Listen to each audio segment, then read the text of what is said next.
ಇನ್ನು ರಾಜಧಾನಿ ಬೆಂಗಳೂರಿಗೆ ಇಂದು ಸುಪ್ರೀಂನ ಹಿರಿಯ ವಕೀಲರ ಎಂಟ್ರಿ ಆಗ್ತಿದೆ. ಹಿರಿಯ ವಕೀಲ ಕಪಿಲ್ ಸಿಬಲ್ ಹಾಗೇನೆ ಅಭಿಷೇಕ್ ಮನು ಸಿಂಘ್ವಿ ಇಬ್ಬರು ಕೂಡ ಬೆಂಗಳೂರಿಗೆ ಬರ್ತಿದ್ದಾರೆ. ರಾಜ್ಯಪಾಲರ ಅನುಮತಿ ಕೋರ್ಟ್ನಲ್ಲಿ ಪ್ರಶ್ನಿಸುವ ಸಾಧ್ಯತೆ. ರಾಜ್ಯಪಾಲರು ಏನು ಪ್ರಾಸಿಕ್ಯೂಷನ್ಗೆ ಅನುಮತಿಯನ್ನ ಕೊಟ್ಟಿದ್ದಾರೆ. ಈ ವಿಚಾರಕ್ಕೆ ಸಂಬಂಧಪಟ್ಟ ಹಾಗೆ ಹಿರಿಯ ವಕೀಲರು ಕಪಿಲ್ ಸಿಬಲ್ ಹಾಗೇನೆ ಅಭಿಷೇಕ್ ಮನು ಸಿಂಘ್ವಿ ಇಬ್ಬರು ಕೂಡ ರಾಜಧಾನಿ ಬೆಂಗಳೂರಿಗೆ ಆಗಮಿಸುತ್ತಿದ್ದಾರೆ. ರಾಜ್ಯಪಾಲರ ಅನುಮತಿ ಕೋರ್ಟ್ನಲ್ಲಿ ಪ್ರಶ್ನಿಸುವ ಸಾಧ್ಯತೆ. ಕಾಂಗ್ರೆಸ್ ಅನೇಕ ಬಾರಿ ಇಂಥ ಸಂಕಷ್ಟಕ್ಕೆ ಸಿಲುಕಿದಾಗ ಅದು ರಾಷ್ಟ್ರ ರಾಜಕಾರಣದಲ್ಲಿರಬಹುದು ಅಥವಾ ಕರ್ನಾಟಕದ ರಾಜಕಾರಣ ಅಥವಾ ಬೇರೆ ಬೇರೆ ರಾಜ್ಯಗಳಲ್ಲಿ ಕಪಿಲ್ ಸಿಬಲ್ ಹಾಗೂ ಅಭಿಷೇಕ್ ಮನು ಸಿಂಘ್ವಿ ಹಲವಾರು ಬಾರಿ ಅವರಿಗೆ ಒಂದು ಪ್ರೊಟೆಕ್ಷನ್ ಆಗಿ ನಿಂತಿದ್ದಾರೆ. ಕಾನೂನಾತ್ಮಕವಾಗಿ ಹೇಗೆ ಫೈಟ್ ಮಾಡ್ಬೋದು, ಸೊ ಈ ಒಂದು ಸಲಹೆಗಳನ್ನು ಜೊತೆಗೆ ಸ್ವತಃ ತಾವೇ ವಾದ ಮಾಡಿ ಹಲವಾರು ಕೇಸ್ಗಳನ್ನು ಗೆದ್ದಿರುವಂಥದ್ದು ಕೂಡ ನಾವು ನೋಡಿದ್ದೀವಿ. ಸೊ ಇಂದು ಕಾನೂನು ತಜ್ಞರೊಂದಿಗೆ ಚರ್ಚಿಸಿ ನಾಳೆ ಮುಂದಿನ ನಿರ್ಧಾರವನ್ನು ಕೈಗೊಳ್ಳಲಾಗುತ್ತೆ. ಸೊ ಬೆಂಗಳೂರಿನಲ್ಲಿ ಇಂದು ಸುಪ್ರೀಂನ ಹಿರಿಯ ವಕೀಲರ ಎಂಟ್ರಿ ಆಗಲಿದೆ.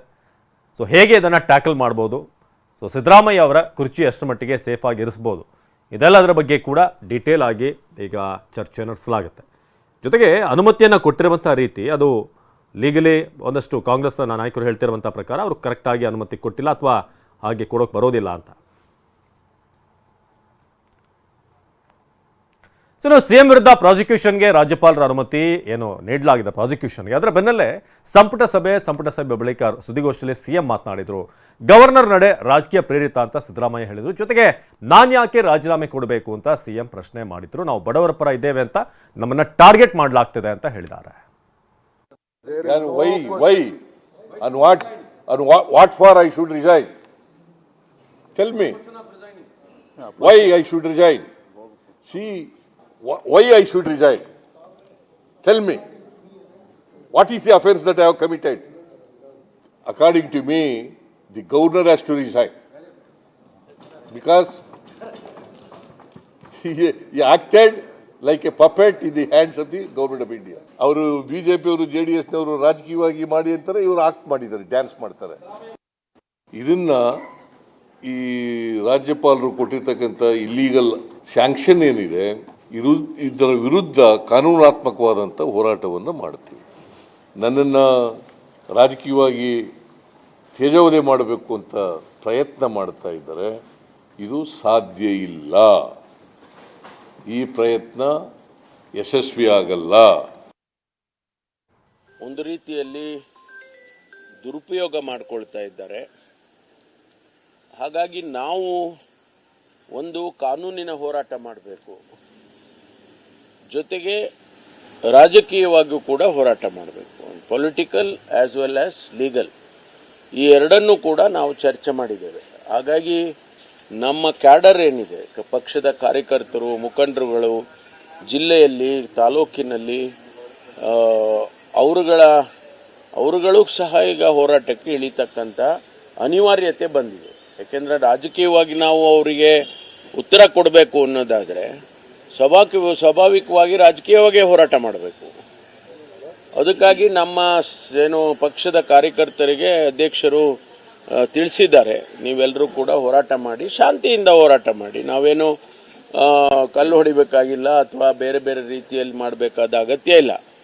ಪ್ರತಿಭಟನೆಗಳು ಮಾಡ್ತಕ್ಕಂಥದ್ದು ಅದು ನಮ್ಮ ಹಕ್ಕಿದೆ ಅಂತೇಳಿ ಅದನ್ನು ಮಾಡ್ತಾರೆ.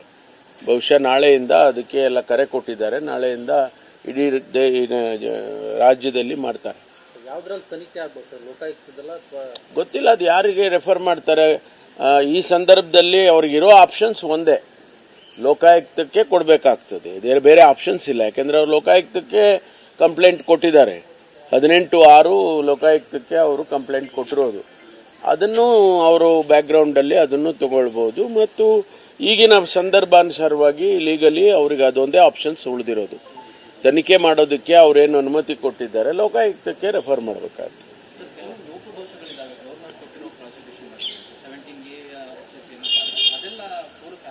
ಅದನ್ನ ನಾವು ಲೀಗಲಿ ಫೈಟ್ ಮಾಡೇ ಮಾಡ್ತೀವಲ್ಲ.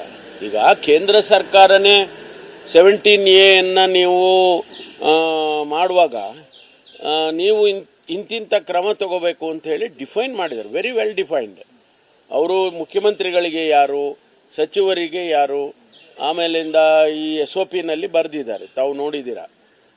DGP ಮಾಡಬೇಕು ಅಂತ ಇದೆ. ಮಿಕ್ಕವರಿಗೆ ಬೇರೆ ಬೇರೆಯವರ ಲೆವೆಲಿನ ಆಫೀಸರ್ಸ್, ಪೊಲೀಸ್ ಆಫೀಸರ್ಸ್ ಮಾಡಬೇಕು ಅಂತ ಡಿಫೈನ್ ಮಾಡಿದ್ದಾರೆ. ಅದು ಯಾವುದು ಕೂಡ ಅವರು ಗಣನೆಗೆ ತಗೊಂಡಿಲ್ಲ. SOP ಅಂತೂ ಗಣನೆಗೆ ತಗೊಂಡಿಲ್ಲ ಅವರು. ಅದು ಒಂದು ಭಾಗ. ಇನ್ನೊಂದು ಭಾಗ ನಿಮ್ಗೆ ಆಧಾರ ಬೇಕಲ್ಲ ಯಾವುದಾದ್ರೂ. ಆಮೇಲೆ ಅವರು ಕ್ಯಾಬಿನೆಟ್ ಡಿಸಿಷನ್ನನ್ನೇ ಅವರು ಡಿಫೈ ಮಾಡ್ತಾ ಇದ್ದಾರೆ. ಕ್ಯಾಬಿನೆಟ್ ಡಿಸಿಷನ್ ಯಾವ ಆಧಾರದ ಮೇಲೆ ನಾವು ಮಾಡಿದ್ದೀವಿ ಅಂತೇಳಿ 10 ಪೇಜ್ಗಳು ನಾವು ಬರೆಯೋದ್ರ ಜೊತೆಗೆ ಸುಮಾರು ಜಡ್ಜ್ಮೆಂಟ್ಗಳು ಕೋಟ್ ಮಾಡಿದ್ದೀವಿ. ನಮ್ದು ಅಷ್ಟೇ ಅಲ್ಲ,